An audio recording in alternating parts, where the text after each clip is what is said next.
ತೀರುತ್ತಿಲ್ಲ. ಜನತೆ ಇಂದು ಕೇಳುತ್ತಿದೆ, we want justice, we want justice, we want justice. Congress ಸರ್ಕಾರದ ಆಡಳಿತದಲ್ಲಿ ಆಸ್ತಿ ತೆರಿಗೆ ಹೆಚ್ಚಿಸಿ, ಜನರನ್ನೆಲ್ಲ ಬೆಚ್ಚಿಸಿ, ಆದಾಯ ತಿರುಗಿಸಿ, ಭ್ರಷ್ಟರ ಹೊಟ್ಟೆ ತುಂಬಿಸಿ, ಜನತೆಯ ಕೈ ಖಾಲಿ, ಮಲಪ ಅಧಿಕಾರಿ ಜಾಲಿ. ಭಾರತೀಯ ಜನತಾ ಪಾರ್ಟಿ ಕಿ, ಭಾರತೀಯ ಜನತಾ ಪಾರ್ಟಿ ಕಿ ವಂದೇ ವಂದೇ ವಂದೇ. ರಾಜ್ಯದ ಬೆಂಗಳೂರಲ್ಲಿ ಕೂತ್ಕೊಂಡು ಈ ರಾಜ್ಯದ ನಗರಾಭಿವೃದ್ಧಿ ಸಚಿವರು ಇರ್ಬೋದು, ಉಸ್ತುವಾರಿ ಮಂತ್ರಿಗಳು ಇರ್ಬೋದು, ಅವರ ನಿರ್ದೇಶನದಂತೆ ಮಂಗಳೂರು ಮಹಾನಗರ ಪಾಲಿಕೆಯಲ್ಲಿ ಒಂದು ಆಡಳಿತದ ವ್ಯವಸ್ಥೆ ಆಗ್ತಾ ಇದೆ. ಯಾವುದೇ ಒಂದು ಪಾರದರ್ಶಕ ವ್ಯವಸ್ಥೆಗಳಿಲ್ಲ. ಜನಸಾಮಾನ್ಯರ ಕೂಗುಗಳನ್ನ ಕೇಳುವಂತ ಕಿವಿಗಳಿಲ್ಲ. ನನ್ ಕಾಣ್ತಾ ಬಂತು, ಕಳೆದ 1 ವರ್ಷದಿಂದ ಬೇಕಿದ್ರೆ ಇಲ್ಲಿ ಮಾಧ್ಯಮ ಮಿತ್ರರಿದ್ದೀರಿ, ನಮ್ಮ ಕಾರ್ಯಕರ್ತರ ಜೊತೆ ಒಂದಷ್ಟು ಜನ ಸಾರ್ವಜನಿಕರು ಕೂಡ ತಾವು ಸೇರಿಕೊಂಡಿದ್ದೀರಿ. ನೀವು ಬಂದು ಸಾರ್ವಜನಿಕ ಭೇಟಿಯ ಸಮಯ ಮಹಾನಗರ ಪಾಲಿಕೆಯಲ್ಲಿ ಹೆಚ್ಚು ಕಮ್ಮಿ ಮಧ್ಯಾಹ್ನ 3:30ಯಿಂದ 5:30ವರೆಗೆ ಸಾರ್ವಜನಿಕರ ಭೇಟಿಯ ಸಂದರ್ಭ. ಅಧಿಕಾರಿಗಳನ್ನ, ಆಯುಕ್ತರು ಇರ್ಬೋದು, ಇನ್ನಿತರ ಅಧಿಕಾರಿಗಳನ್ನ ಕಾಣಲಿಕ್ಕೆ ಇರುವಂತಹ ವ್ಯವಸ್ಥೆ, ಜನಸಾಮಾನ್ಯರಿಗೆ ಅವರ ಸಮಸ್ಯೆಗಳನ್ನು ಇಟ್ಕೊಂಡು ಬರ್ಲಿಕ್ಕೆ ಇರುವಂತಹ ಒಂದು ಸಾರ್ವಜನಿಕ ಭೇಟಿಯ ಸಮಯ. ನೀವು ನೋಡ್ಬೋದು, ಈಗ 1 ವರ್ಷದ ನಂತರ ಈಗ ಯಾವುದೇ ಒಬ್ಬ ಸಾರ್ವಜನಿಕ ಈ ನಗರ ಪಾಲಿಕೆಯಲ್ಲಿ ಬರುವಂತಹ ವ್ಯವಸ್ಥೆಗಳಿಲ್ಲ. ಅವನ ಸಮಸ್ಯೆಗಳನ್ನು ಕರ್ಕೊಂಡು ಬರುವಂತಹ ಈ ವ್ಯವಸ್ಥೆಗಳೇ ಇಲ್ಲಿ ಹಾಳಾಗಿ ಹೋಗಿದೆ. ಇದು ಕೇವಲ ಯಾರೋ ಒಬ್ಬ ಬಹುಮಾಡಿ ಕಟ್ಟಡ ಕಟ್ಟುವಂತ, ನಿರ್ಮಾಣ ಮಾಡುವಂತ ಯಾರಾದ್ರೂ ಒಬ್ಬ ಉದ್ದಿಮೆಯವನಿಗೆ ಇರ್ಬೋದು, ಅಥವಾ ನಗರ ಪಾಲಿಕೆಯ ಗುತ್ತಿಗೆದಾರರಿಗೆ ಒಂದು ಕೇಂದ್ರ ಸ್ಥಾನವಾಗಿ ಹೋಗಿದೆ. ಅವರ ಒಂದು ಪೋಷಣೆ ಮಾಡುವಂತ ಕೇಂದ್ರವಾಗಿದೆ ಹೇಳಿದ್ರೆ ತಪ್ಪಾಗ್ಲಿಕ್ಕಿಲ್ಲ. ಜನಸಾಮಾನ್ಯರು ಇಲ್ಲಿ ಓಡಾಟವಾಡುವುದು ಕಾಡುವುದಿಲ್ಲ. ಅದು ಬಿಟ್ಟರೆ ಒಂದಷ್ಟು ದಳ್ಳಾಳಿಗಳು ಈ ನಗರ ಪಾಲಿಕೆಯ, ಅದು ರೆವಿನ್ಯೂ ಇಲಾಖೆ ಇರ್ಬೋದು, ಇಂಜಿನಿಯರಿಂಗ್ ಇಲಾಖೆ ಇರ್ಬೋದು, ಅಥವಾ ಟೌನ್ ಪ್ಲಾನಿಂಗ್ ಇಲಾಖೆಯಲ್ಲಿ ಓಡಾಡುವುದನ್ನು ನಾವು ಕಾಣ್ತೇವೆ. ಹಾಗಾಗಿ ನಮ್ಮ ಆಗ್ರಹ ಇಷ್ಟೇ, ಇವತ್ತು ಆಡಳಿತಾಧಿಕಾರಿಯನ್ನ ನೇಮಿಸಿ, ಇವತ್ತು ಏನು ಕಾಂಗ್ರೆಸ್ ನೇತೃತ್ವದ ಕಾಂಗ್ರೆಸ್ ಸರ್ಕಾರ ಇಲ್ಲಿ ಆಡಳಿತವನ್ನ ನಡೆಸ್ತಾ ಇದೆ. ಕಳೆದ 1 ವರ್ಷದಿಂದ ಯಾವುದೇ ರೀತಿಯಾದಂತಹ ಪಾರದರ್ಶಕ ವ್ಯವಸ್ಥೆ ಇಲ್ಲ. ಜನಸಾಮಾನ್ಯರ ಸಮಸ್ಯೆಗಳಿಗೆ ಸ್ಪಂದನೆ ನೀಡುವಂತಹ ಒಂದು ವ್ಯವಸ್ಥೆ ಈ ನಗರ ಪಾಲಿಕೆ ಒಳಗಡೆ ಇಲ್ಲ. ಯಾವುದೇ ಒಂದು ಪ್ರಮಾಣ ಪತ್ರಗಳು, ಅದು ಈ ಖಾತದಿಂದ ಹಿಡಿದು ಜನನ ಪ್ರಮಾಣ ಪತ್ರದವರೆಗೆ ಎಲ್ಲಿಯಾದರೂ ಜನಸಾಮಾನ್ಯರು ಪಡ್ಕೊಳ್ಳಿಕ್ಕೆ ಬೇಕಿದ್ರೆ ಇಲ್ಲಿ ದಲ್ಲಾಳಿಗಳನ್ನೇ ಅವಲಂಬಿಸುವಂತಹ ಒಂದು ಹೀನಾಯ ಪರಿಸ್ಥಿತಿಗೆ ಮಂಗಳೂರು ಮಹಾನಗರ ಪಾಲಿಕೆ ಬಂದು ಮುಟ್ಟಿದೆ ಹೇಳಿದ್ರೆ ತಪ್ಪಾಗ್ಲಿಕ್ಕಿಲ್ಲ.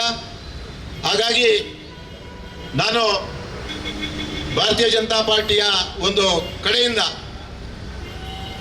ಇಲ್ಲಿಯ ಉಸ್ತುವಾರಿ ಮಂತ್ರಿಗಳಿರ್ಬೋದು, ಇಲ್ಲಿಯ ಆಡಳಿತಾಧಿಕಾರಿಯನ್ನ ನಾನು ಆಗ್ರಹ ಮಾಡ್ತೇನೆ, ತಕ್ಷಣವಾಗಿ ಈ ಮಂಗಳೂರು ಮಹಾನಗರ ಪಾಲಿಕೆ ಈ ಹಿಂದೆ ಯಾವ ರೀತಿ ಜನಸ್ನೇಹಿಯಾದಂಥ ಆಡಳಿತವನ್ನು ನಡೆಸಿಕೊಂಡು ಬರ್ತಾ ಇತ್ತು, ಅದೇ ಮಾದರಿಯಲ್ಲಿ ಇಲ್ಲಿ ಜನಸ್ನೇಹಿ ಆಡಳಿತಕ್ಕೆ ಅನುವು ಮಾಡಿಕೊಡಬೇಕು. ಜನಸಾಮಾನ್ಯರ ಕೂಗುಗಳಿಗೆ, ಅವರ ಸಮಸ್ಯೆಗಳಿಗೆ ಒಂದು ಕೇಂದ್ರವಾಗಬೇಕು ಎನ್ನುವಂತಹ ಒಂದು ಬೇಡಿಕೆಯನ್ನ ಈ ಸಂದರ್ಭದಲ್ಲಿ ನಾನು ಹೇಳಲಿಕ್ಕೆ ಇಚ್ಛಪಡ್ತೇನೆ. ಬಂಧುಗಳೇ, ಕಳೆದ 1 ವರ್ಷದ ಆಡಳಿತಾಧಿಕಾರಿಯ ಆಡಳಿತದಲ್ಲಿ, ಕಾಂಗ್ರೆಸ್ ನೇತೃತ್ವದ ಮಾರ್ಗದರ್ಶನದಲ್ಲಿ, ಅವರ ಸೂಚನೆಯಂತೆ ನಡೆಯುತ್ತಿರುವಂತಹ ಈ ಆಡಳಿತ ವ್ಯವಸ್ಥೆಯಲ್ಲಿ ಗೊತ್ತಿದ್ದೋ ಗೊತ್ತಿಲ್ಲದೆಯೋ ಸಾಕಷ್ಟು ತೆರಿಗೆಗಳನ್ನ, ಅದು ಆಸ್ತಿ ತೆರಿಗೆ ಇರ್ಬೋದು, ಉದ್ದಿಮೆ ಪರವಾನಗಿ ಇರ್ಬೋದು, ಬಿಲ್ಡಿಂಗ್ ಲೈಸೆನ್ಸ್ಗಳು ಇರ್ಬೋದು, ಜನನ ಪ್ರಮಾಣ ಪತ್ರದ ಏನೋ ಶುಲ್ಕ ಇರ್ಬೋದು, ಎಲ್ಲ ರೀತಿಯ ಯಾವ ಮೂಲಗಳಿಂದ ತೆರಿಗೆಯನ್ನ ಹೆಚ್ಚಿಗೆ ಮಾಡಲಿಕ್ಕೆ ಸಾಧ್ಯ ಇದೆ, ಅದೆಲ್ಲವನ್ನ ಕಳೆದ 1 ವರ್ಷದಿಂದ ಈ ಮಹಾನಗರ ಪಾಲಿಕೆಯಲ್ಲಿ ಹೆಚ್ಚುವರಿ ಮಾಡಿ ಜನರ ಮೇಲೆ ಹೊರೆಯನ್ನು ಹೊರಿಸುವಂಥದ್ದು ನಮಗೆಲ್ಲರಿಗೂ ಗೊತ್ತಾಗಿದೆ. ನಾನು ಈಗಾಗಲೇ ಹೇಳಿದೆ, ಪಾರದರ್ಶಕ ವ್ಯವಸ್ಥೆ ಇಲ್ಲದ್ರಿಂದ ಯಾವ ಸಮಯದಲ್ಲಿ ಯಾವ ಗಳಿಗೆಯಲ್ಲಿ ಈ ತೆರಿಗೆಗಳನ್ನು ಹೆಚ್ಚಿಗೆ ಮಾಡ್ತಾರಂತ ಜನಸಾಮಾನ್ಯರಿಗೆ ಸಾರ್ವಜನಿಕರಿಗೆ ಗೊತ್ತಾಗುವುದಿಲ್ಲ. ಅಲ್ಲಿ ಗೊತ್ತಾಗಬೇಕಿದ್ರೆ ಜನಸಾಮಾನ್ಯರು ಇಲ್ಲಿ ಬಂದು ತಮ್ಮ ತೆರಿಗೆ ಇರ್ಬೋದು ಅಥವಾ ಇನ್ನಿತರ ಶುಲ್ಕಗಳನ್ನು ಪಾವತಿ ಮಾಡಲಿಕ್ಕೆ ಆಗಲೇ ಅವರಿಗೆ ಗಮನಕ್ಕೆ ಬರುವಂಥದ್ದು. ಹಾಗಾಗಿ ಕಳೆದ ವರ್ಷದಿಂದ ಯಾವ್ಯಾವ ಮೂಲಗಳಿಂದ ತೆರಿಗೆಯನ್ನು ಹೆಚ್ಚು ಮಾಡಲಿಕ್ಕೆ ಆಗ್ತದೆ, ಯಾವ ಮೂಲಗಳಿಂದ ಜನಸಾಮಾನ್ಯರಿಗೆ ತೆರಿಗೆಯ ಹೊರೆಯನ್ನು ಹೆಚ್ಚಿಗೆ ಮಾಡಲಿಕ್ಕೆ ಆಗ್ತದೆ, ಎಲ್ಲವನ್ನ ಕೂಡ ಈ ಆಡಳಿತ ವ್ಯವಸ್ಥೆ, ಕಾಂಗ್ರೆಸ್ ನೇತೃತ್ವದ ಆಡಳಿತ ವ್ಯವಸ್ಥೆಯಲ್ಲಿ ಈ ಮಹಾನಗರ ಪಾಲಿಕೆಯಲ್ಲಿ ಮಾಡಲಾಗಿದೆ. ಆದರೆ ಈ ಒಂದು ವರ್ಷದಲ್ಲಿ ಕಳೆದ ಆರ್ಥಿಕ ಸಾಲಿಗಿಂತ ಒಂದಷ್ಟು ಆದಾಯಗಳು ಹೆಚ್ಚಾಗಿದೆ. ಆದರೆ ಅದೇ ಪ್ರಮಾಣದಲ್ಲಿ ಈ ನಗರದಲ್ಲಿ ಅಭಿವೃದ್ಧಿ ಕೆಲಸನೂ ಕೂಡ ಆಗಬೇಕಿತ್ತು. ನಾನು ಇಲ್ಲಿಯ ಸ್ಥಳೀಯ ಕಾಂಗ್ರೆಸ್ ನಾಯಕರಿದ್ದಾರೆ, ಇವರೆಲ್ಲರಲ್ಲೂ ಕೂಡ ನಾನೊಂದು ಪ್ರಶ್ನೆ ಮಾಡಲಿಕ್ಕೆ ಇಚ್ಛೆ ಪಡ್ತಾ ಇದ್ದೇನೆ. ಏನು ಆಡಳಿತಾಧಿಕಾರಿಯ ಆಡಳಿತ ವ್ಯವಸ್ಥೆಯಲ್ಲಿ, ನಿಮ್ಮ ನೇತೃತ್ವದ ಆಡಳಿತ ವ್ಯವಸ್ಥೆಯಲ್ಲಿ ಕಳೆದ ಒಂದು ವರ್ಷದಿಂದ ನಿಮ್ಮ ಸಾಧನೆ ಹೊಂದಿರಬಹುದು, ಜನಸಾಮಾನ್ಯರಿಗೆ ತೆರಿಗೆ ಹಾಕಿದ ಒಂದು ಸಾಮಾನ್ಯ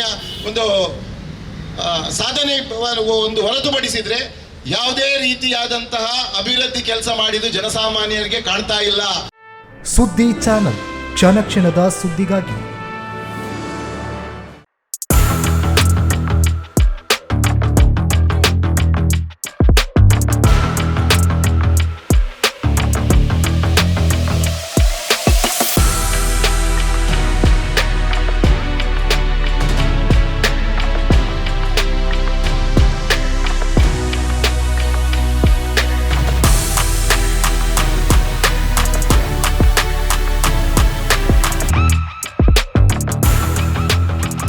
ನವರತ್ನ ಎಲೆಕ್ಟ್ರಿಕಲ್ ಅಂಡ್ ಪ್ಲಂಬಿಂಗ್ 25 ವರ್ಷಗಳಿಂದ ನಂಬಿಕೆ, ಗುಣಮಟ್ಟದೊಂದಿಗೆ ವಿಶ್ವಾಸಾರ್ಹ ಸೇವೆ.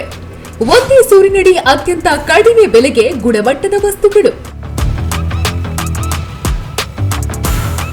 Electronics, plumbing, hardware, home appliances, sanitary, LED lights. Navaratna electrical and plumbing, Sachin ಟ್ರೇಡರ್ಸ್ನ ಮುಂಭಾಗ, ಮುಖ್ಯ ರಸ್ತೆ, ದರ್ಬೆ, ಪುತ್ತೂರು. ಸಂಪರ್ಕಿಸಿ 9003814451 994552191 990178461.